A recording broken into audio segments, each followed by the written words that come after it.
오늘 본문은 유다의 왕가에 있었던 일입니다. 아달랴가 나오죠. 아달랴가 이세벨의 딸입니다. 이세벨은 이제 북이스라엘의 여왕이었죠.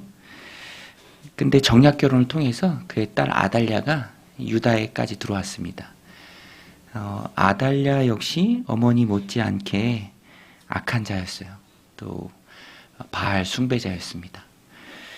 북이스라엘이든 남유다든 바알로 천하통일하려는 그런 악한 계획이 있었고요.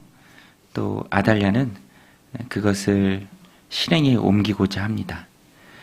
근데 너무너무 악한 것이 아달랴의 아들이 아하시아 왕이었는데 그가 죽게 되자 아하시아의 아들들을 다 죽입니다.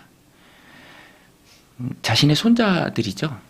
1절에 보면 아하시아의 어머니 아달랴가 그의 아들이 죽은 것을 보고 일어나 왕의 자손을 모두 멸절하였으나 너무너무 악하죠. 자신이 왕권을 쥐기 위해서 혈육을 다 없앱니다. 이 정도로 악한 자였습니다. 근데 오늘 본문의 핵심은 이런 악한 정말 피도 눈물도 없는 그런 아달랴의 소나기에 다윗의 등불이 다 꺼질 그런 풍전등화의 위험 속에서도 하나님께서 얼마나 신실하게 다윗과의 언약을 지켜가시는가. 너를 통해 등불이 꺼지지 않을 것이다. 왕위가 끝까지 갈 것이다. 그것을 하나님이 신실하게 지켜주시죠. 그래서 돕는 손길을 예비하십니다. 2절에 보면 요람 왕의 딸 아하시아의 누이 여호세바가 아하시아의 아들 요아스를 왕자들이 죽임당하는 중에서 빼내어 그와 그의 유모를 침실에 숨겨 아달랴를 피하여 죽임을 당하지 아니하게 한지라.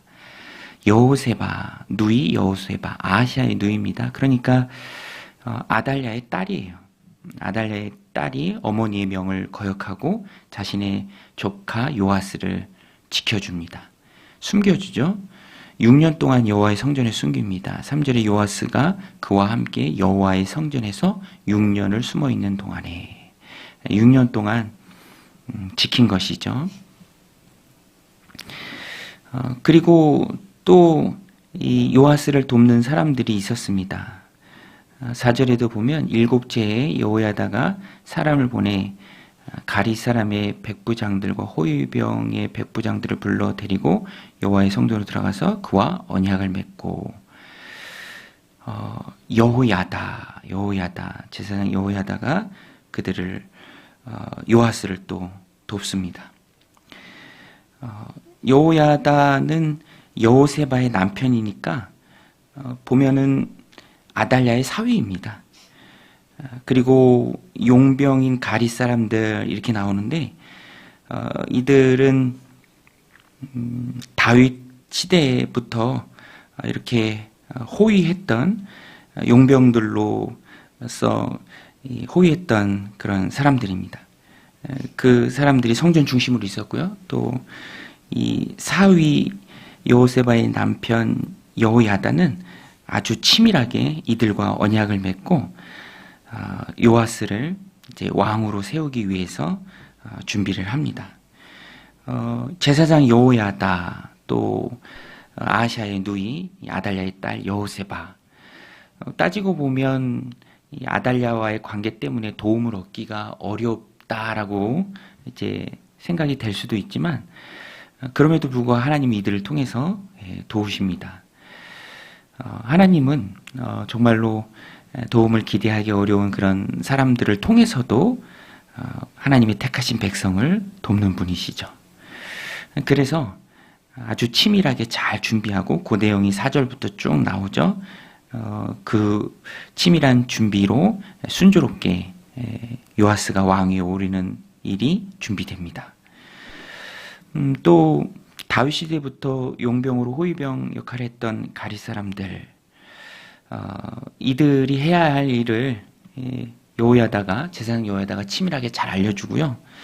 또 참 의미 있는 것이 다윗의 창과 방패를 그 호위병들에게 나눠줘요. 그리고 그것으로 다윗의 후손인 요아스를 지키게 합니다. 10절에 보면 제사장이 여호와의 성전에 있는 다윗 왕의 창과 방패를 백부장들에게 주니 호위병이 각각 손에 무기를 잡고 왕을 호위하되 성전 오른쪽에서부터 왼쪽까지 제단과 성전 곁에 서고.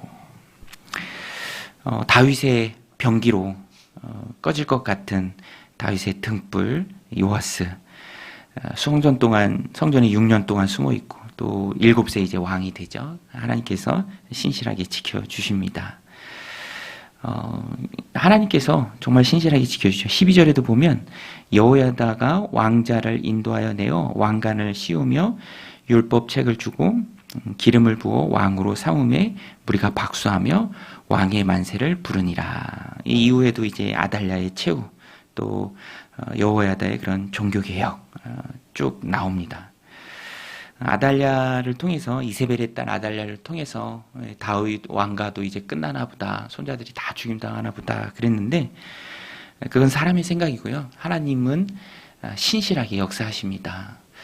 정말 인간적인 관점에서는 도움을 기대하기 어려울 것 같은 아달랴의 딸, 그의 사위, 그 둘을 통해서, 또 다윗 시대부터 용병으로 호위병 역할을 했던 그 기리 사람들을 통해서, 또 제사장 여호야다의 아주 치밀한 그런 계획을 통해서 하나님께서 다윗의 등불이 꺼지지 않도록 신실하게 지키고 보호하십니다. 그래서 오늘 말씀을 보면은 인생을 살아가면서 여러 가지 어려움과 위기가 참 많이 있죠. 그럼에도 불구하고 우리는 우리를 도우시는, 여기까지 인도하시는, 또 신실하게 보호하시는 그 하나님의 도우심을 늘 기억해야 합니다. 위기 속에서도 동요하지 않고 오늘 이렇게 신실하게 요아스를 지켜주신 하나님께서 우리의 인생을, 또 우리의 가정을 지켜주실 줄로 믿습니다. 또 오늘 본문에 보면은 저는 이 요아스를 이렇게 보면서 우리가 살아가는 이 신약 시대에 거룩한 공동체를 하나님께서 이렇게 지켜주신다, 우리를 사용하신다. 그래서 하나님이 예비한 손길을 통해서 또 우리가 돼야겠죠. 우리를 통해서 공동체를 하나님께서 지켜주신다. 그래서 이 아달랴 같은 악한 세상이 공동체를 이기지 못한다. 이것을 좀 느끼게 됩니다. 사람의 힘으로는 안 되는 일이 참 많이 있죠. 6살 요아스가 뭘 할 수 있겠습니까? 또 6년 동안 성전에 숨어 있으니까 아달랴가 피로써 다 이 자손들을 죽일 때에는 더 갓난아기였죠. 뭘 할 수 있겠습니까? 그러나 하나님께서 지켜주신다라는 것입니다. 하나님께서 보호해 주신다. 오늘 우리 개인의 인생, 또 공동체 생활, 하나님 나라 확장을 위해서 사역하는 우리들의 삶 가운데 그 중심에 하나님의 지키고 보호하심이 있다라는 것을 우리가 늘 기억해야 합니다. 사람으로서는 할 수 없지만 하나님이 놀라운 방법으로 우리의 인생과 또 가정과 공동체를 지켜주실 줄 믿습니다. 그것을 믿고 담대하게 하나님 주신 삶을 어떠한 상황 속에서도 담대하게 살아가는 저와 여러분들이 다